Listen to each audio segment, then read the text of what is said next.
gospel reading this morning is found in Matthew chapter 2, 13 through 15, on page 2 of the New Testament.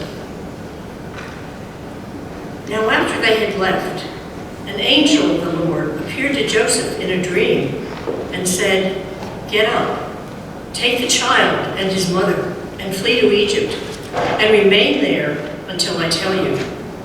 For Herod is about to search for the child to destroy him." Then Joseph got up, took the child and his mother by night, and went to Egypt, and remained there until the death of Herod. This was to fulfill what had been spoken by the Lord through the prophet, "Out of Egypt I have called my son." The word of the Lord. Thanks be to God. Last week, I went to see the final episode in the Star Wars film series.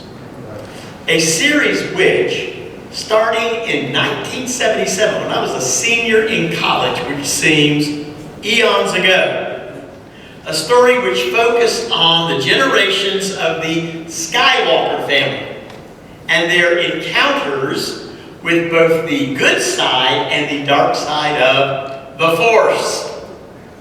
Within the various themes as depicted in these films over the years, there were many that have been a part of storytelling for centuries.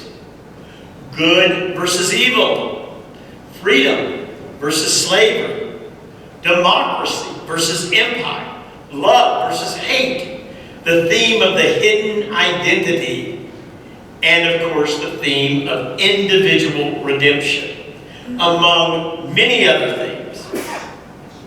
Our favorite stories, whether they are the fairy tales of our childhood, to our favorite contemporary books or films or online media or television, are dramatic depictions of emotions and relationships and dilemmas that we encounter each day.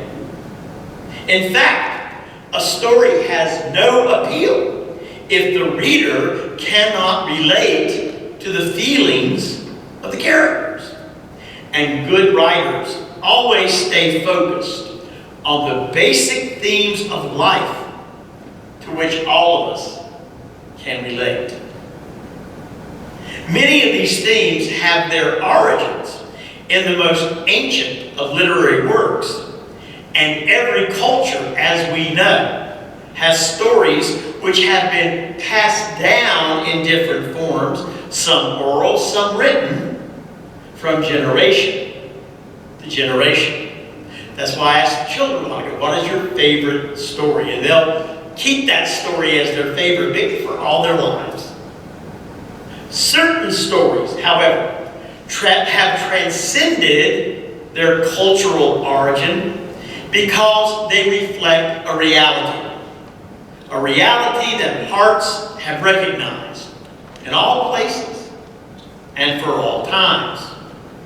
One of these is the story upon which Christianity is based, the story of Jesus of Nazareth.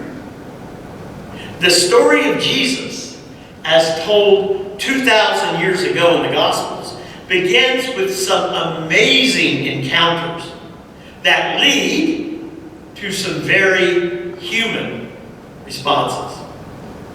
The messengers of God appear in ordinary places to ordinary people, and as we would expect in a story, a transformation occurs. A young Jewish woman, betrothed to a Jewish man, is identified as the one who will give birth to the prophesied Messiah. Suddenly, the ordinary journey of human life becomes an extraordinary alliance with the will of God. And that alliance results in two lives that are forever altered.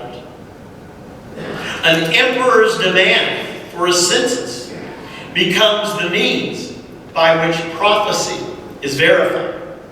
Lowly shepherds are turned into divine witnesses, and and messengers. A feeding trough becomes a royal creche. A tiny village becomes the center of a struggle between human evil and divine resistance. And a spiritual king becomes a fugitive by the actions of a political king, seeking to protect his power by any means, including the slaughter of innocents. In the Gospel of Matthew, the story of Joseph and Mary's flight to Egypt, like Caesar's census, is another verification of an ancient prophecy, which begins with God saying, "When Israel was a child, I loved him, and out of Egypt I called my son." That's Hosea. And the son of Hosea's prophecy is Israel, who God freed from slavery in Egypt in order to create a chosen people, a chosen nation, a nation which existed for the singular purpose of revealing the presence of God to the world, of telling God's story. But there is another thing that emerges in this story from Matthew of the flight to Egypt. And it's one overlooked by many scholars, but very familiar to the Jewish readers in Matthew's time. God had intervened in human history to ensure that the Messiah would be born where? In Bethlehem, which was called, remember, the city of David. Joseph and Mary were direct descendants of the family of King David. David himself, if you recall from the Old Testament, had risen from anonymity and was anointed as God's chosen king by the prophet Samuel, even though David was the youngest son in the family of Jesse the Bethlehemite.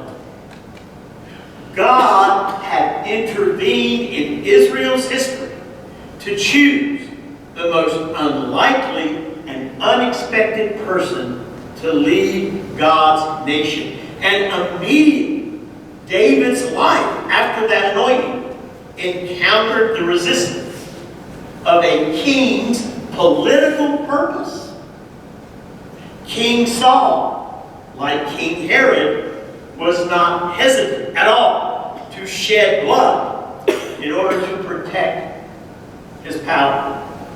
And as soon as the king recognized the existence of a rival to his throne, he began to pursue David's death.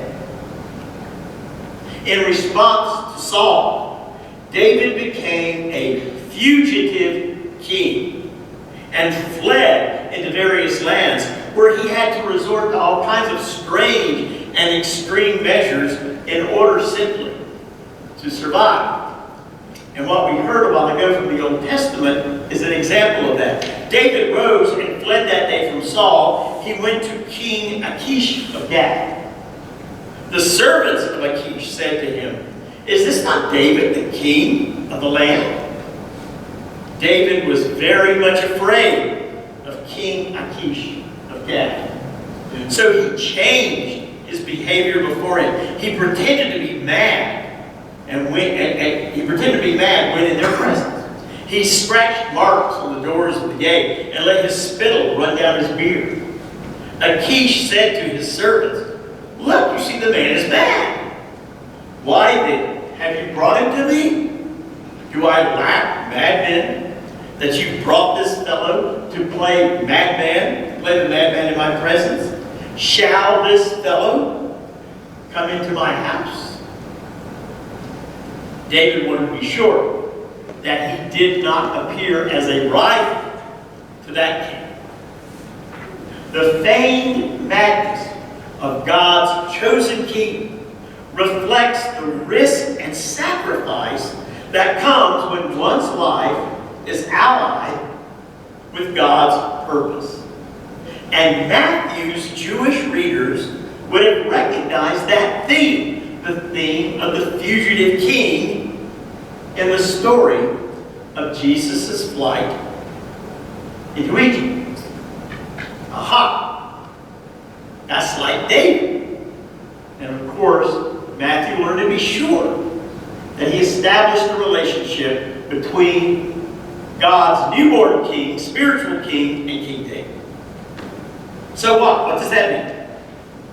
How then could this story from Matthew possibly at all relate to us? How do we make something of it? After all, we really can relate to many of the emotions and the other events of the Christmas story, if we think about it. When we read the story of the birth of Jesus, we can see ourselves in the confusion and fear of Mary as she is given the impossible news of God's plan for her life.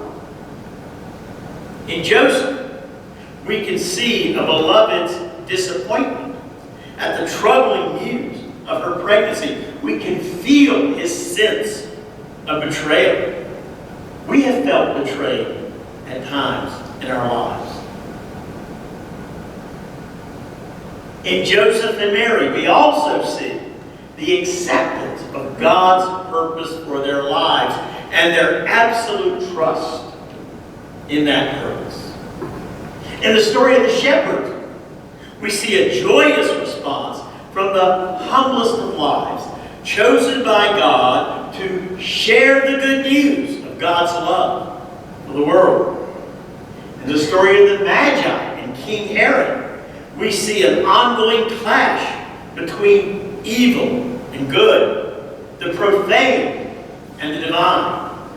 In Herod's slaughter of the innocents, we recognize the radical nature of human sin and our willingness as human beings to destroy life. What then? That's true. That's the case. What then do we see of ourselves in the flight of God's chosen Messiah to Egypt? We see a God who protects those who are joined to the divine purpose for humanity's salvation. When the Magi left the gifts for God's king, they had no idea that in giving Jesus these gifts, they were providing the very means of his survival. Joseph then, out of obedience, obeyed the dream from God, which warned him to flee from Bethlehem, even if it meant a long and dangerous journey into an alien land. In that land, the fugitive king would hide until God, through King Herod's death in just a few years after they left, led Joseph and Mary back safely to Nazareth, where Jesus would remain until the beginning of his ministry. God was working things out for his divine purpose. God was making things happen. Just as God protects those who are joined to the Messiah's life, God also transforms and repurposes those lives. Jesus used the Davidic image of the shepherd, as we'll recall, to describe his own purpose as God's Messiah.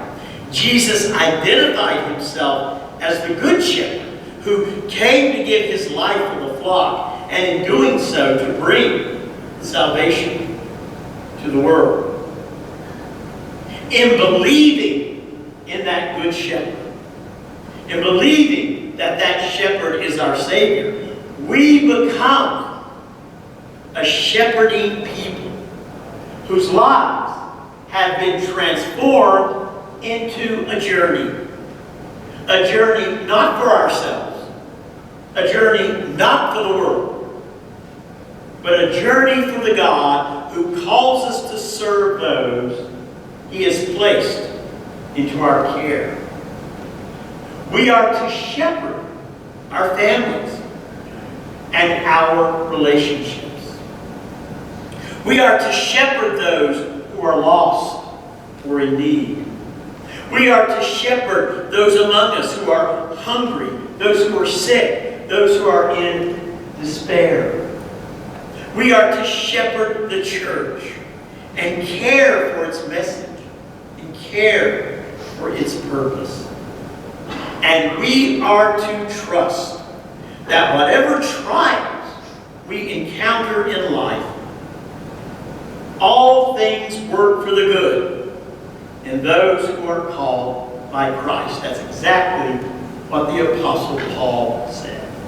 All things work for the good. God is working things out in our lives. But we've got to remember as Christians, it's not for us. It's for God. Not us. God. The story of Jesus is not one that we read for entertainment or even understanding. Because it is a story that we live. A story in which the end has yet to be written. It is not just the story of David, Mary, Joseph, and the shepherds. It is our story. And like them, we are called, you and I, to find our place in that story. God is writing something new on our hearts every day. Are we listening to our hearts so we can continue this story of Christ's amazing love? That is the question that you and I must answer with our faith and with our lives. We are God's fugitive people, worshiping a fugitive king. We are a people on the move, moving into the world, moving into our community, on the move to bring God's love to those around us. We are a people waiting for our Lord to bring us safely home. And we can trust, you and I, that God is working things out to make that happen. Let that be our faith as we stand on the cusp of a new year, being the church of Jesus Christ together. May it be so. Amen.